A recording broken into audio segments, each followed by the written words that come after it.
महामहिम राष्ट्रपति जी के अभिभाषण पर धन्यवाद प्रस्ताव पर बोलने को आपने मुझे अवसर दिया, इसके लिए मैं आपका आभारी हूं।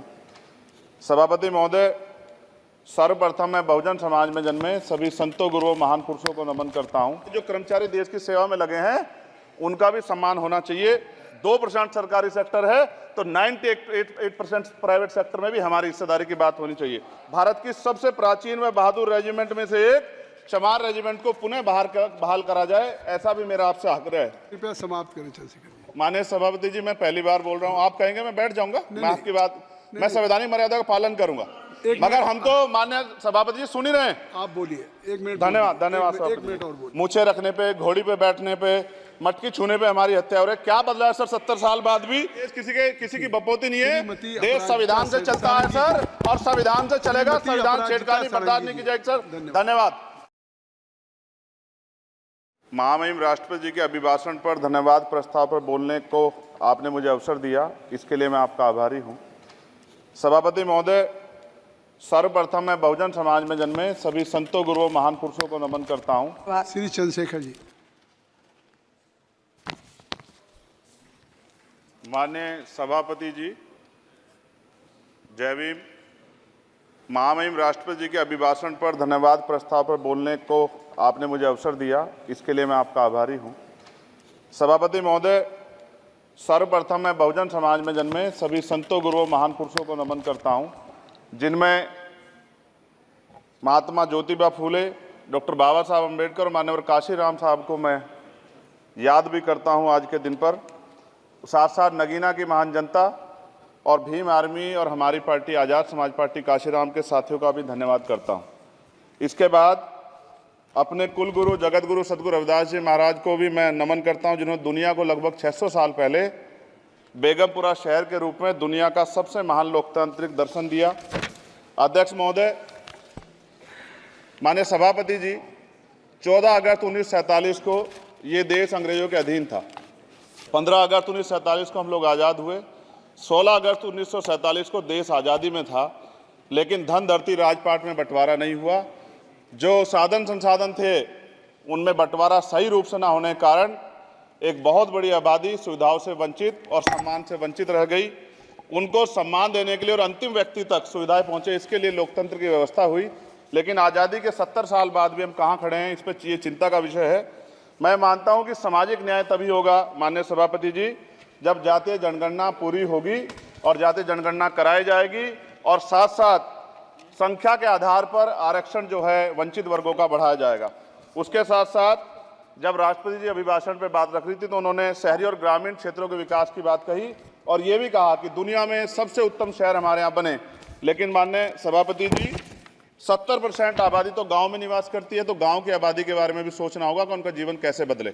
माननीय सभापति जी, उच्च शैक्षणिक संस्थानों में बहुजन समाज के जो छात्र हैं उनके साथ कास्ट एट्रोसिटी हो रही है, निरंतर उनकी हत्या हो रही है। साथ साथ जो सरकारी कर्मचारी हैं दफ्तरों में, उनके साथ भी जो SC ST OBC और मुस्लिम और अन्य धार्मिक अल्पसंख्यक, उनके साथ भी माननीय सभापति जी जातिगत और धार्मिक जो है शोषण किया जा रहा है। इसलिए मेरी मांग भी है कि पुरानी पेंशन को भी अध्यक्ष जी बहाल किया जाए। जो कर्मचारी देश की सेवा में लगे हैं उनका भी सम्मान होना चाहिए। साथ साथ सभापति जी, भाजपा ने चुनावी लाभ के लिए सबका साथ सबका विकास के नारे दिए, जो खोखले हैं, क्योंकि 10 साल में दलित, पिछड़े, आदिवासी, मुस्लिम और अन्य धार्मिक अल्पसंख्यक जो अत्याचार हुए हैं वो किससे छिपे हुए नहीं हैं। ये गलत है, ये बंद होना चाहिए। सभापति महोदय जी, महामहिम राष्ट्रपति जी के अभिभाषण में निजी क्षेत्रों में SC ST OBC को रिजर्वेशन देने का कोई उल्लेख नहीं हुआ है, जो कि आज चर्चा का विषय, क्योंकि 98% प्राइवेट सेक्टर है, 2% सरकारी सेक्टर है, तो 98% प्राइवेट सेक्टर में भी हमारी हिस्सेदारी की बात होनी चाहिए। माननीय सभापति जी, आशा कार्यकर्ताओं, आंगनबाड़ी वर्करों, भोजन माताओं के वेतन वृद्धि पे भी कोई उल्लेख नहीं हुआ है, वो भी अभी नंगे, उन पर भी सोचना पड़ेगा। माननीय सभापति जी, जिस क्षेत्र से मैं चुन के आऊँ नगीना से, वो बहुत पिछड़ा क्षेत्र है, उस क्षेत्र में कोई विशेष आर्थिक पैकेज नहीं दिया गया, रोजगार की सेवाएं नहीं है, नौजवान पलायन करता है। IIT, IIM, एम्स, केंद्रीय विद्यालय आदि शिक्षा में और चिकित्सा संस्थानों की स्थापना होनी चाहिए, जो कि नहीं है। और माननीय सभापति जी, मानसून सत्र आ गया है, मेरा क्षेत्र बाढ़ से बहुत प्रभावित है, इसलिए मैं आपसे आग्रह करूंगा कि वहां के लोगों को बाढ़ से निजात दिलाई जाए। माननीय सभापति जी, चीन हमें आंख दिखा रहा है और लगातार हमारे देश की सीमाओं में घुसपैठ कर रहा है। इसलिए अग्निवीर योजना को हटाकर पुनः सेना भर्ती शुरू की जाए और साथ साथ भारत की सबसे प्राचीन व बहादुर रेजिमेंट में से एक चमार रेजिमेंट को पुनः बहाल करा जाए, ऐसा भी मेरा आपसे आग्रह है।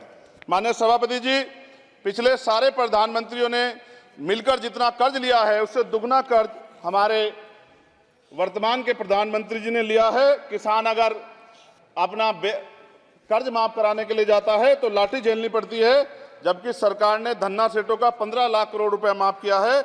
इस ओर हमें ध्यान देना पड़ेगा, हमारी आने वाली पीढ़ियों को ये कर्ज चुकाना पड़ेगा। माननीय सभापति महोदय जी, किसानों को एमएसपी की लीगल गारंटी तथा किसानों का कर्ज माफ होना चाहिए। साथ साथ 2 अप्रैल 2018 को SC/ST के बच्चों पे बहुत बड़े पैमाने पे मुकदमे लगे थे। वो हमारी लड़ाई सही थी, ये सुप्रीम कोर्ट ने माना और बाद में सरकार ने माना। वो मुकदमे तुरंत वापस होने चाहिए। माननीय सभापति जी, प्रेस जो है उस पर भी शिकंजा कसा जा रहा है। जो पत्रकार सरकार के खिलाफ बोलता है नौकरी से हाथ धोना पड़ता है और सोशल मीडिया हमारा हथियार है, उस पर तरह तरह के प्रतिबंध लगाए जा रहे हैं और विरोध करने वालों को सोशल मीडिया हैंडल भी सस्पेंड करा दिए जा रहे हैं। साथ साथ सभापति जी, पेपर लीक और परीक्षाओं के कैंसिल होने से देश के नौजवानों का भविष्य खतरे में है। नीट, यूपी सिपाही भर्ती सभापति जी और 69,000 शिक्षक भर्ती में आरक्षण घोटाला हुआ है, कोई पूछने वाला नहीं, खून के आंसू रो रहे हैं बच्चे, बेरोजगारी का दंश युवा झेल रहे हैं।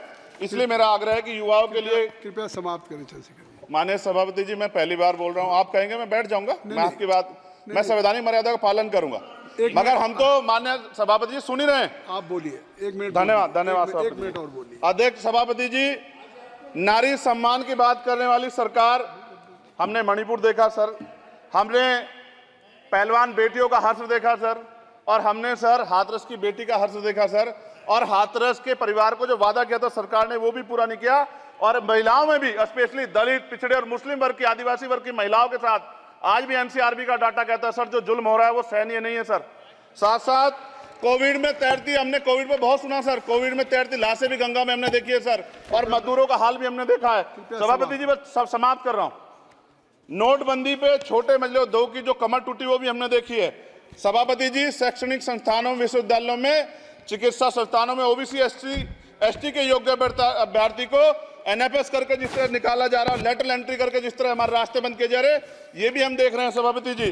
साथ साथ मेरा ये कहना है सर, ये सबका इशू है कि प्राइवेट कर्मचारी सर और सरकारी भी कई जगह पे 8 से ज्यादा घंटों से काम करते हैं और उनको जो सर उचित वेतन भी नहीं मिलता, तो न्यूनतम वेतन 20,000 रुपए तय हो और 24 घंटे की ड्यूटी। उदाहरण के तौर पे यूपी पुलिस सर बहुत पूरा काम करते हैं वो लोग, वो राज्य के विषय हैं। आप सर मैं आपके राज्य सरकार के लिए भी आपके संज्ञान में डाल रहा हूँ विषय सर। पुलिस सब जगह है सर, लेकिन सवाल ये है सर, बहुत पसीना बातें हैं, 8 घंटे की ड्यूटी और वेतन विसंगति, बॉर्डर स्कीम से उनको जो बाहर किया जाए। माननीय सभापति जी, 1 मिनट चाहिए सभापति जी। राष्ट्रपति जी ने धर्म के बारे में बात की थी, राम मंदिर से पहले हमारे गुरुघर तुगलकाबाद का फैसला आया था राष्ट्रपति जी, वो सभापति जी अभी तक दिल्ली में स्थित सदगुरु रविदास जी महाराज का गुरुघर नहीं बना। साथ साथ सभापति जी, अपनी बात को खत्म करते हुए मैं आपसे कहना चाहता हूं कि जितना देश दूसरों का है सर, इतना हमारा भी है। हम मरने के लिए पैदा नहीं हुए, जो चाहता है हमारी हत्या कर देता है। मूछे रखने पे, घोड़ी पे बैठने पे, मटकी छूने पे हमारी हत्या हो रही है। क्या बदला है सर 70 साल बाद भी? दलित, पिछड़े, मुसलमानों पे हिंसा नहीं रुक रही है सर। मेरा आपसे संरक्षण के साथ ये आग्रह है कि इन घटनाओं को रोका जाए और देश किसी की बपोती नहीं है, देश संविधान से चलता है सर और संविधान से चलेगा। संविधान छेड़खानी बर्दाश्त नहीं की जाएगी सर। धन्यवाद।